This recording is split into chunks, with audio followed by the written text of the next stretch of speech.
right, it is Halloween tomorrow. Surprise! Boo! If you didn't know that, and I didn't wear my plaid today. I wanted to dress up as you, Vic, but oh, you look. Oh, really? yeah, Seriously? I'm You look sorry. great. Thank you. I would like to everyone. dress up like you. I need to get some cardigans. styles. I'm trying to look older than I am. I got to get some new 'cause clothes. Yeah, I can't guess you're have- the youngest person at the shop there, aren't you?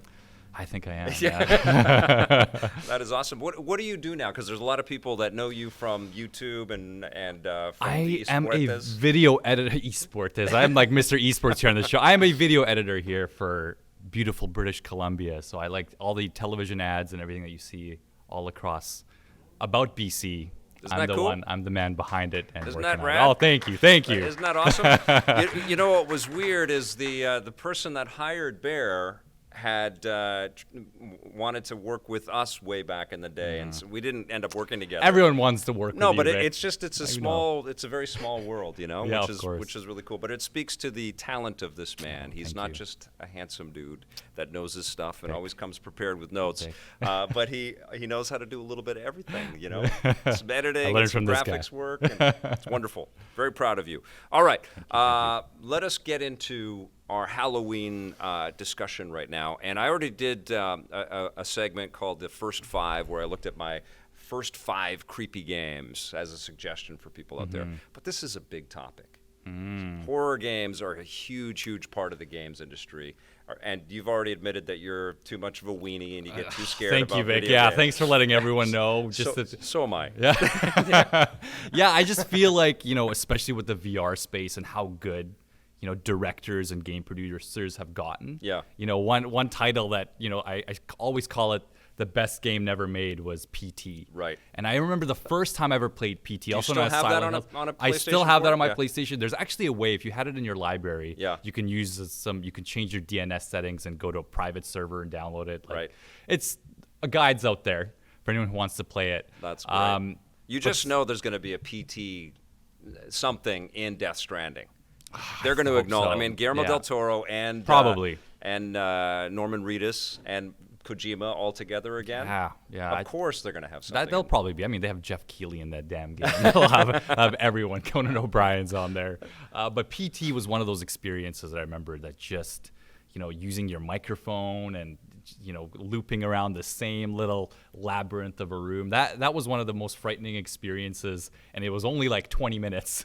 Yeah. I've ever had. Yeah, that was terrifying. And And that was not VR, but it was still. it was free. not VR. Yeah. Yes, I can't even imagine a title like PT in VR with this long, tall lady who's floating behind you the entire time. 'Cause Yeah. I think they just broke the source code for that game. And they realized that after you pick up a certain item, the lady's actually floating behind you the entire time. Oh wow. So and you're moving the camera, and she's actually behind you. Are you spoiling something? I'm not spoiling. Okay, anything. all right. It's a 10-minute demo. People should find a way to play that game. I agree with you. It is terrifying. I played it until I went, okay, that's enough, and I put it away. I want to throw back to Eternal Darkness, though. You remember that one for the GameCube? You were about 4 years old when that came out on the GameCube. Yeah. And you were about 12. I was about 12, yeah. No, I remember that was after, I think, Silicon Knights had worked with Kojima on the Metal Gear Solid version that they did, the Metal Gear Solid port that they did for the Cube.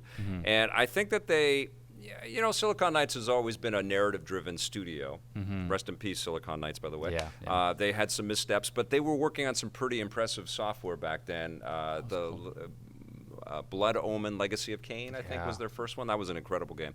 But Eternal Darkness, I think, learned a lot from the idea, like Psycho Mantis specifically. That was Psycho Mantis the game. Yeah, that's what I right? considered Yeah. Eternal Dark. It was breaking with your inputs. It would mess with your save data. Like just wonky stuff would happen. Yes. That would, you know, at totally that time, breaking the third wall, right? The third wall, or exactly. Fourth wall. I think Fourth wall? Fourth. Breaking Thank the you. fourth wall. Thank you. Yes. Thank you. But it was totally such a new and cool experience at the time. Like, Yep. do you even remember changing your controller port? Sorry, spoilers for anyone who's never played Metal Gear Solid 1. Like, that was so crazy. Yes. You know, and I feel like Eternal Darkness totally played up on that. It made you question your sanity as you were playing the game. Yeah, and that game has never had a re-release, I think, since then. Nintendo published it And Crazy. They should Crazy. bring it back. I mean, we were talking about that because I actually brought a GameCube in. We're going to be plugging in the GameCube if we have really? time and play Okay. play Nightmare Before Christmas. But Okay. Hyping me up for that. Okay, like, let's go.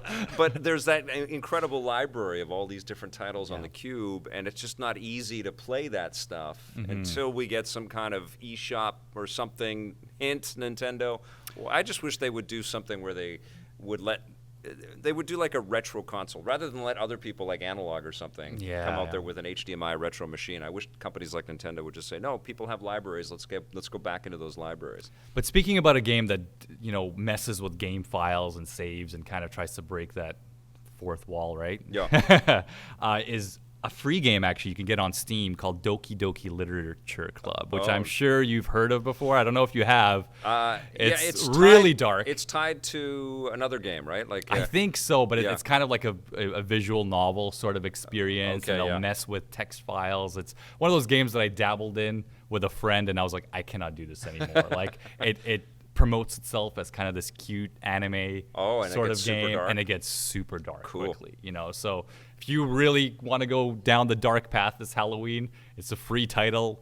Just don't play it alone. I would say, at least I can't play it alone. It's too much for me. I've got one called Amnesia. Oh yeah. And there's a whole series of Amnesia games. A ton of them. And this wasn't really a combat-centric game, but it really was a series that plays with psychological terror. You'll see furniture moving all around you. It plays with light and dark and different types of ghouls and creatures and stuff that pop up, and the sound is amazing. And it's available on everything. I think they did collections of this. I think you could even play it on the Mac. It's everywhere. I want to give a shout out to now a VR game, which is a bit of a hidden gem. Yep. And this was Elijah Wood's studio, Spectre Vision. Oh, you like this one? I actually Transference? I like the creepiness. It was a thriller. Yeah. I feel like they were trying to do something cool with it, and I actually enjoyed my experience with it. Yep. I didn't go through the entire title, but I thought that's kind of where the future Made me a little barfy. Yeah. Yeah. Well, maybe that's what Elijah Wood wanted you to, I guess, to go right? through, right? Yeah, I was like, okay, I'm going to bed and I feel sick. This is not. But it was playing with kind of looking down a hallway and seeing a dark silhouette and just kind of looking through. It was totally kind of the things that we all find creepy growing up. Like hallways that are there, and then you turn back and they're not there. Not there, and doors or there are silhouettes and shadows. It was just, I think that's obviously we're still in such an early stage of VR, but I think that game kind of was a hint of the future of once VR grows, and if VR grows, if we continue supporting it, of what kind of VR experiences we can have. I feel like VR is going to have like a massive collection of horror games. Oh yeah, it's going to be like. Resident Evil 7 is one of the best ones. Yeah, I think it's like hands down one of the best VR games ever. I streamed that when I played it for the first time. You're insane. I was just weeping. Yeah. I was completely freaking terrified and swearing my mouth off I was. There's an element, this from streaming, where you're trying to engage the audience and you're trying to keep up with the conversation. I didn't have like the comments or anything like that floating in my head. That's so weird in VR. Yeah. I've never seen that, actually. Well, it just breaks everything if you've got like, hey, how you doing today, Vic? Floating around there. And someone's trying to kill you with a chainsaw. It just breaks the whole thing. So I didn't have that, but I was aware that people were watching the stream, and I was like, I was trying to hold it together, and then I was like, oh my God, holy shit, I'm running away from the crazy lady that opened the door. What a genre! Like it's an amazing genre that I think doesn't get enough love sometimes. Yep. And you mentioned Dead Space, I believe, earlier. And think about Dead Space has not had a re-release or a remaster of any kind. Unbelievable. Which is just insane. And their 10-year anniversary went by last year. I think it was last November. Right. And not a peep. Yeah, not even like a little mention or just kind of a thank you or anything. There's a lot of kind of hidden gems, I feel like, in this space. The Dante's Inferno game, which was made by the same group of folks that worked on Dead Space, I just heard that they're turning that into a show. It's just been optioned for something, which is crazy. Yeah. But EA is sitting on these properties and not doing anything with them.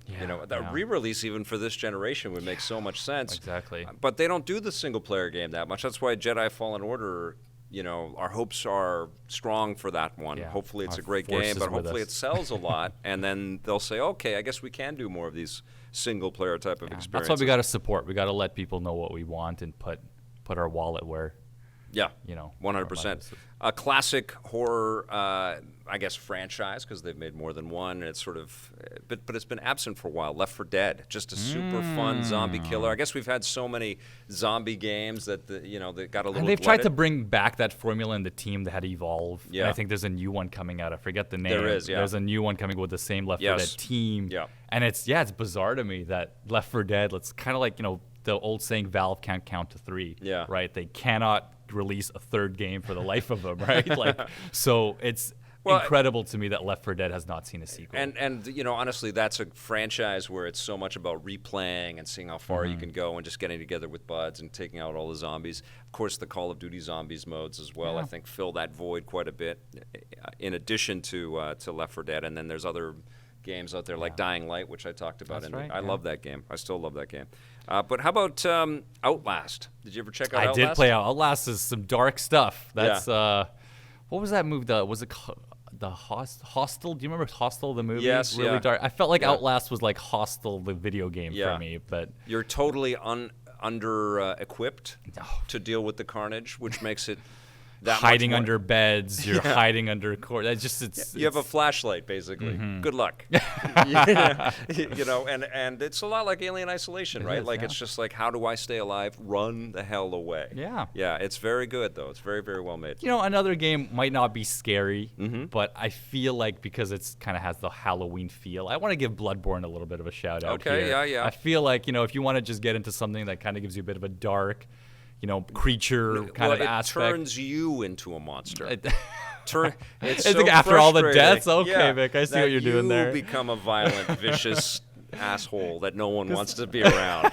And that's the secret sauce in Bloodborne. Yeah, right? but you do that enough to the point where you actually start loving the game. I Okay, feel like I yes. think there's a lot of people who've gone through that phase. I think Scott Jones was one of Yes, them, he right? was, one of those yes. people who reviewed the game. I think he gave the game like a 2 out of 10. No. And then we appreciated it. And then like He 2 or stuck with 3 it. weeks later, he Yeah. was like, "This is one of the greatest games I've ever played." Yes. And it goes to show how some of these titles really kind of impact you over time. Definitely, we're looking at a Bloodborne 2 for PlayStation 5. Yeah, I think so. I think so. Want to bet? No, I'm not going to bet on that one. I'm going to stick to my PlayStation 6 bet. That Okay. sounds like a free meal. Okay. Have you? I've got F.E.A.R. on my list. F.E.A.R. That's a franchise that also was great when it released. Yes. Really kind of fell. Yeah, they down. It's like they try to turn them into like action things. Same thing with Dead Space, That's right? right. Exactly. I You think can't- that went through the same kind of procedure that Dead Space went through. You don't want to make the same game over and over again, but everybody's kind of lining up to have that experience again, and the jump scare kind of deal, and the idea of ripping people apart. And in the case of F.E.A.R., there were all of these cool supernatural powers and things like that. Yeah. Very, very evocative, though. It kind of had a similar kind of vibe as Condemned, which I talked about in my first 5, but that Yeah. audio soundscape, and there was a lot of police procedural type stuff in the game, dealing with this unbelievable, unbearable threat. Yeah. F.E.A.R. was cool. So And I many liked great F.E.A.R. stuff. 2, and then the rest we don't 3. talk about. Yeah. Yeah, and of course, I know you mentioned it, but we have to just let's give a round of applause for Resident Evil, guys. Yeah. Because I Yes. feel like Capcom has finally come back.